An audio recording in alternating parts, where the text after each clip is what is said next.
Ready, Freddies? The camera in 3, 2, 1. Hi everybody, welcome. Today we're going to be going over a wonderful orchid, which goes by the common name, Stephanie, what? Lady in the Night. Lady of the Night orchid. And it's a wonderful house plant or a plant you can grow outdoors in the southern states. So, y'all ready to dig in? Sure am. Let's grow.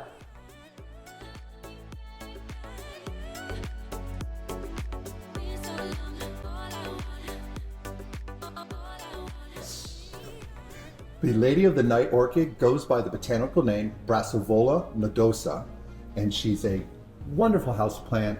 If you can get your hands on one, they are pretty commonly available. We actually want to do a shout out to my great friends at Neat Street Miami and our Keep Miami-Dade County beautiful folks, all those great folks that I have worked with in the past. These were given away with the Million Orchid Project, and we got several for my sister, and she's been growing these, and they're now flowering, and they're spectacular. But what I'd like to do now is go over to Rachel and have her describe a little bit about the characteristics of this really cool orchid. As you can see, the leaves are cylindrical and fleshy. They're quite thick. They got a heft to them. Yes. And she's quite a forgiving houseplant. She is. That's a really good thing to notice, is that Phalaenopsis tend to do very well indoors. So does the Brassavola. And of course, she's known for what, Stephanie? These spectacular... She has spectacular flowers Yes. that smell citrusy, kind of like a gardenia. Yeah, it's like a mix. Last night, Amy is actually growing hers outdoors, and we'll talk about that in a minute, growing indoors or outdoors. But this plant is known for these beautiful flowers. Can you point to it, Steph, with our little pointer? Look at that. Isn't she amazing? But they're scented. Mostly at night. Lady of the Night gets that perfume scent, and it's just intoxicating. Amy has this right outside her front door on a plant shelf, which is amazing. So last night I brought her in, right? Yeah, you did. And you put it right under my nose. And he was like, what do you think? What do you think? And I was like, good. It's a great, I love gardenia. It's my favorite scent. This is very similar. It has a little bit of citrus, but more gardenia. And Stephanie definitely was picking up on gardenia, but just spectacular. Very different looking than the Phalaenopsis in the way she brings out her flowers. It's interesting that the leaf stems have lighter leaves than the leaves. Yeah, the flower spike. The flower plant, spike. Yes. The plant, being an epiphyte, wants to grow in a different type of medium than typically you grow for plants in your home. So what we're going to do now is, now that we talked about her characteristics, we're going to go into plant care, so how you can best take care of her in her home. But one thing we do want you to know is that this is a great plant if you want to grow her outside for a little bit, to bring in the scent at night. You can also bring her into your home at dinner time, and you have this wonderful scent that you can share with the family. So let's go on to plant care and tell you a little bit more about how to take care of this beautiful plant. With plant care, let's first talk about lighting. The Brassavola will want high light inside your home. So that's going to be between 500 to 1,500 foot candles. This plant is very forgiving, like Rachel had mentioned, and that she can handle some lower light, but she prefers to have higher light, and she can actually have a little bit of morning sunlight. This is a sun-loving orchid in a sense. If you don't want to have her in direct sunlight, but she can handle more sunlight than most other orchids that you keep in your home. So it's very important to know that part of this beautiful plant. Next, we're going to talk about soil. Yes, on soil. Oh, well, also, by the way, we'll be talking about outdoor plant care at the end, so we'll tell you a little bit about that. The lighting's going to be much higher outdoors normally, but again, you don't want to have her in direct sun. So now we're going to be talking about soil. What's that, Steph? This plant likes a 3-1-1 ratio. Of an orchid mix, right. And that's going to be 3 parts Better Grow orchid mix, and we'll give you that information down below here. 1 part chunky perlite mixed with that orchid mix, which has some perlite in it, but we want to improve that, and then add 1 part charcoal. So you mix those 3-1-1s together, and you get a nice, rich mix for your beautiful orchid. And because this plant is an epiphyte, she needs to drain well. But we're going to be talking about water next, and on watering, you want to make sure that you do several things. What are those, Rach? Okay, well, this beautiful plant is a study in extremes. She follows a wet-dry cycle, which means you drench her completely, and then you let her get bone dry. And in the summer, you would do that every 5 to 7 days. Yep. But in the winter, it takes a little bit longer for all the moisture to evaporate, so we do 10 to 12. Right. And you might be worried about really drenching your plant.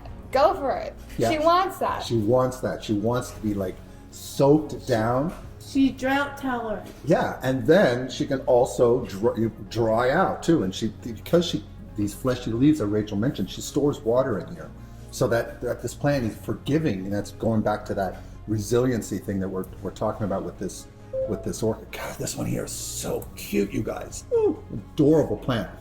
Actually, these are three orchids. And again, shout out to those folks at Neat Street and Community Forestry and Beautification and all the folks down there that I've worked with in the past. They were great in providing us with these. And they were actually free. So if you could check with them, and they have a Facebook page, and we'll give you some of that information here. So you can always check out and get your hands on some of these lovely orchids.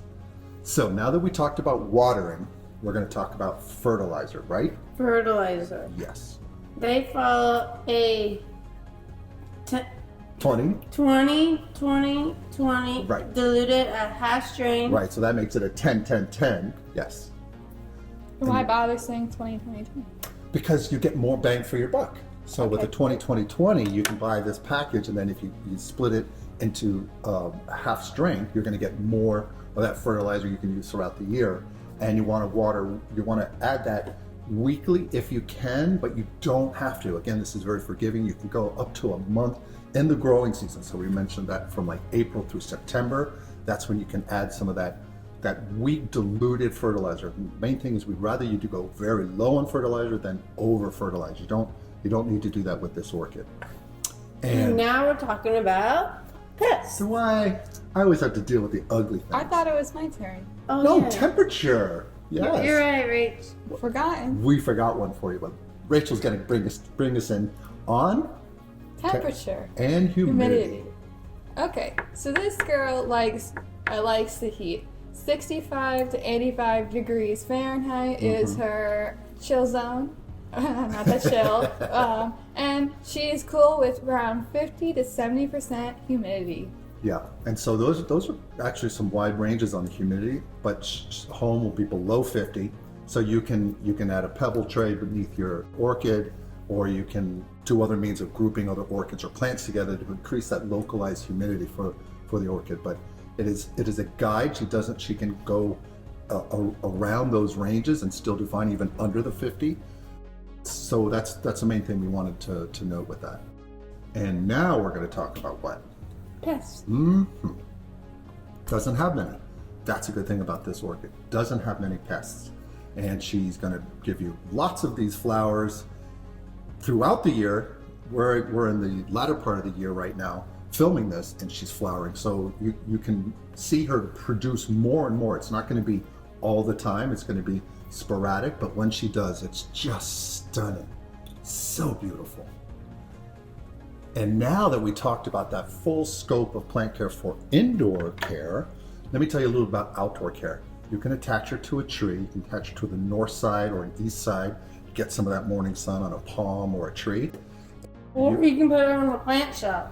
Or you can do like what Amy did and have her on the plant shelf. She has it on the north side of her entry foyer, and she gets a lot of indirect, no direct light, and she still flowers. So that's several things you can do. You can put them on a plant shelf in the orchid bark, or you can attach her to the tree with this orchid mix, and then just eventually let the orchid mix break out as the plant roots into the side, or grow, the epiphytic roots grow into the side of the palm tree. And you want to kind of do the same kind of watering if you have an automatic system. 3 times a week would be fine, because they run a little bit longer, and the roots and the leaves will store some of that water. So again, she's forgiving growing outdoors as well. So you're going to have a very easy care plant that way.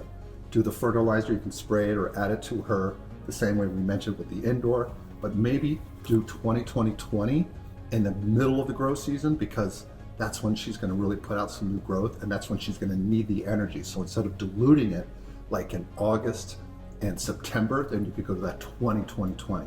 That would be the main takeaway. Don't give her direct sun. Put her on a north or an east facing part of a tree, and she's just gonna go great for you. She's gonna flourish. She's gonna flourish. Now that we covered all that, we're gonna go into written plant care instructions. So we summarize all that we said, and then we'll come back and do a quick closing. So let's go on to that step.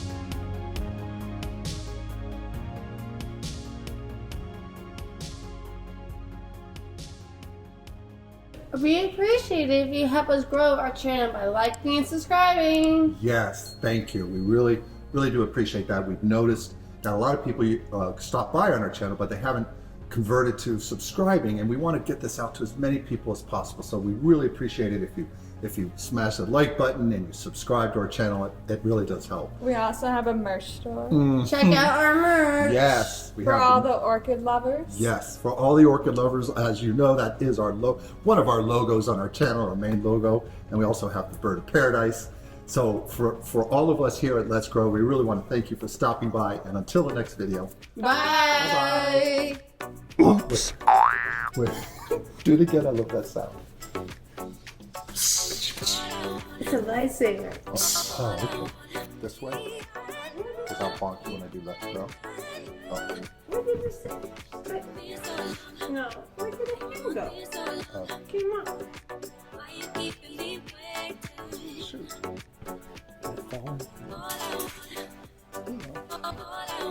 Stop. Yes, it is.